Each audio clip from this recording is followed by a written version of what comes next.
السلام علیکم ورحمۃ اللہ وبرکاتہ۔ اعوذ باللہ من الشیطان الرجیم، بسم اللہ الرحمن الرحیم۔ فآمن له لوط وقال إني مهاجر إلى ربي إنه هو العزيز الحكيم۔ صدق الله العلي العظيم۔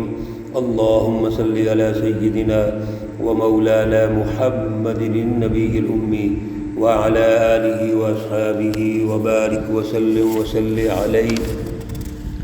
معزز سامعین و سامعات، سورۃ العنکبوت پارہ نمبر 20 آیات مقدسہ نمبر 26 تا 30 ہیں۔ اللہ رب العزت ان آیات کا فہم اور شعور عطا فرمائے اور عمل کی توفیق اور صلاحیت عطا فرمائے۔ گزشتہ درس میں حضرت ابراہیم علیہ السلام کی دعوت اور پھر دلائل اور پھر جواب میں قوم نے جو مشورہ کیا کہ اس کو قتل کر دیا جائے یا اس کو جلا دیا جائے، تو جلانے کی کوشش کی، لیکن ابراہیم علیہ السلام کو اللہ نے بچا لیا، اور بچانے کے بعد صحیح سلامت جب وہ اس آگ سے نکلتے ہیں تو اللہ رب العزت پھر ہماری تربیت فرما رہے ہیں کہ انہوں نے مرعوب ہو کر، خوفزدہ ہو کر اپنے مشن کو نہیں چھوڑا، کمپرومائز نہیں کیا، بلکہ پھر اسی مشن کی طرف دعوت دی۔ اللہ رب العزت اس کے ذریعے سے ہمیں یہ سمجھانا چاہتے ہیں، رسول اللہ صلی اللہ علیہ وسلم کو یہ سمجھانا چاہ رہے ہیں، تربیت فرما رہے ہیں، رہنمائی دے رہے ہیں کہ اللہ کی جتنے بھی نبی ہیں اور پھر رسول اللہ صلی اللہ علیہ وسلم کا جو عملی اسوہ حسنہ ہے وہ بھی یہی ہے کہ آپ کسی موقع پر سخت تکلیفوں کے باوجود، مصائب و آلام کے باوجود، شدائد اور خطرات کے باوجود آپ سسٹم سے کمپرومائز نہیں کرتے، بلکہ اپنی جدوجہد جاری رکھتے ہیں۔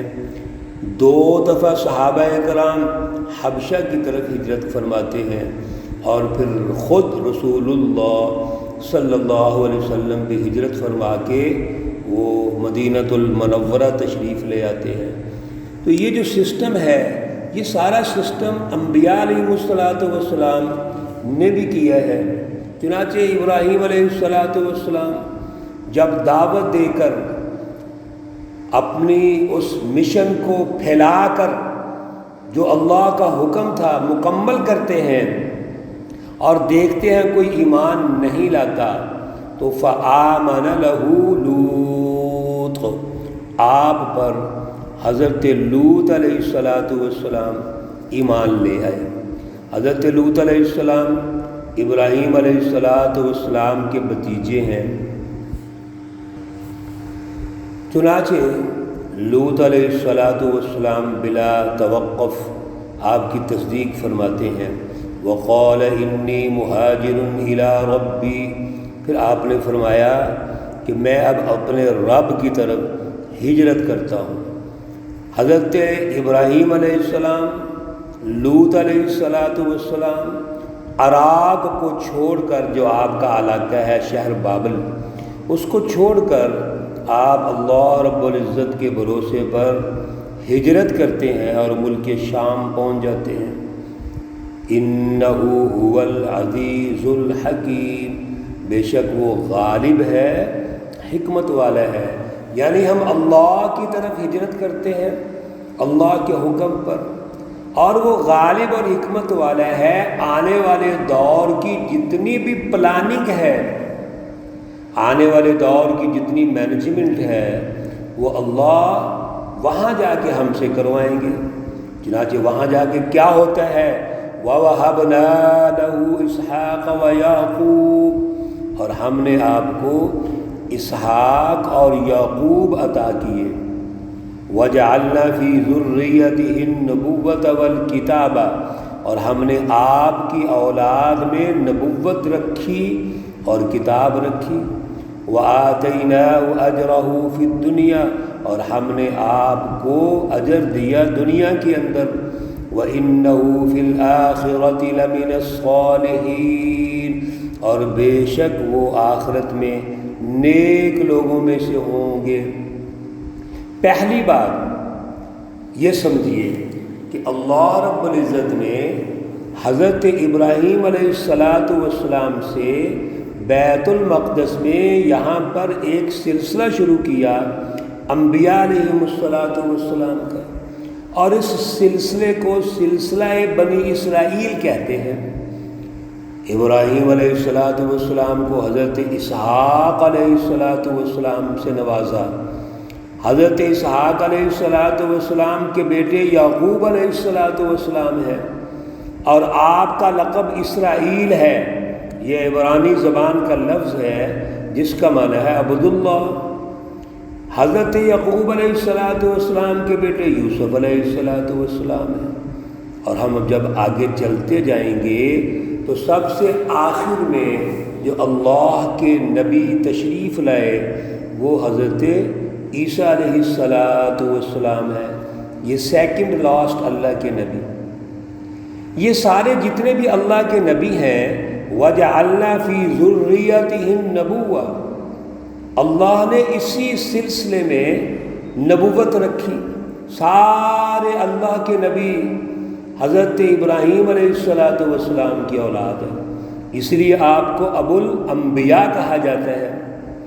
پھر اللہ نے اسی سلسلے میں کتابیں عطا فرمائی، تینوں کتابیں تورات، زبور، انجیل، وہ اسی سلسلے میں نازل ہوئی ہیں۔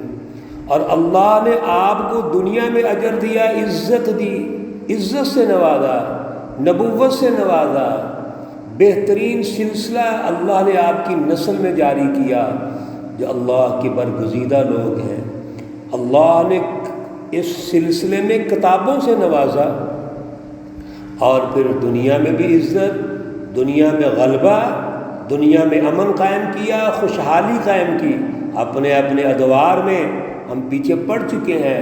حضرت سلیمان علیہ السلام کی حکومت آئی، یوسف علیہ السلام کی حکومت آئی، پھر موسیٰ علیہ السلام کی حکومت آئی، اور حضرت موسیٰ علیہ السلام نے جس طرح فرعون کا مقابلہ کیا، فرعون کے ظلم کو انسانوں کو سمجھایا، بنی اسرائیل کو غلامی سے نکالا، یہ سارا سلسلہ ہم پیچھے پڑ چکے ہیں۔ حضرت ابراہیم علیہ السلام کے ساتھ حضرت لوط علیہ السلام ہے۔ حضرت لوط علیہ السلام کا واقعہ بھی تفصیلاً ہم نے پیچھے پڑھا ہے اور سنا ہے دروس کے اندر۔ اللہ رب العزت ایک واقعہ کو مختلف جگہوں پر سمجھانے کے لیے، تربیت کے لیے ارشاد فرماتے ہیں، اور یہاں بھی لوط علیہ السلام کا کچھ واقعہ اللہ نے ذکر فرمایا ہے۔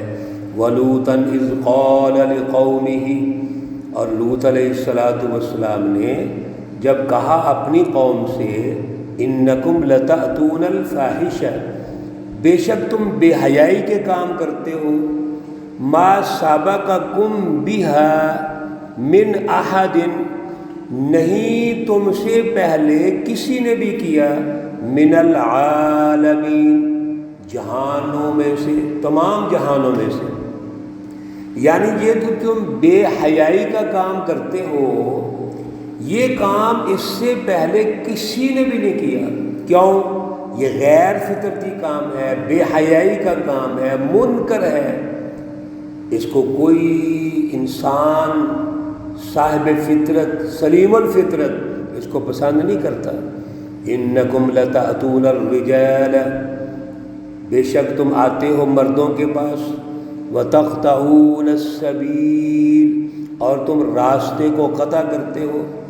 ایک طرف مردوں کے ساتھ بری حرکتیں کرتے ہو، اور پھر رستوں کو قطع کرتے ہو، رہزنی کرتے ہو، ڈاکے ڈالتے ہو۔ وَتَأْتُونَ فِي نَادِيكُمُ الْمُنْكَرَ، اور تم اپنی مجالس کے اندر یہ برے کام کرتے ہو، یعنی اعلانیہ یہ حرکتیں کرتے ہو۔ ایک تو فطرت کو چھوڑ کر، درست راستے کو چھوڑ کر بچوں اور مردوں کے ساتھ غلط حرکتیں کرتے ہو، غلط کام کرتے ہو، یہ غیر فطرتی کام ہے، یہ بے حیائی کا کام ہے۔ اللہ اس کو حرام قرار دیتے ہیں، انسانیت بھی اس کو پسند نہیں کرتی، اور پھر اس کے ساتھ ساتھ تم ڈاکہ زنی کرتے ہو، راہزنی کرتے ہو، اور پھر یہ کام اعلانیہ بھی کرتے، تمہیں شرم ہی نہیں آتی۔ جب یہ ساری باتیں ہو گئیں، لوط علیہ السلام نے سمجھا دیا، تو آگے سے جواب کیا ہے؟ فما کان جواب قومہ، پیچھے ہم نے ابراہیم علیہ السلام کی قوم کا جواب سنا، اب لوط علیہ السلام کی قوم کا جواب سنیے۔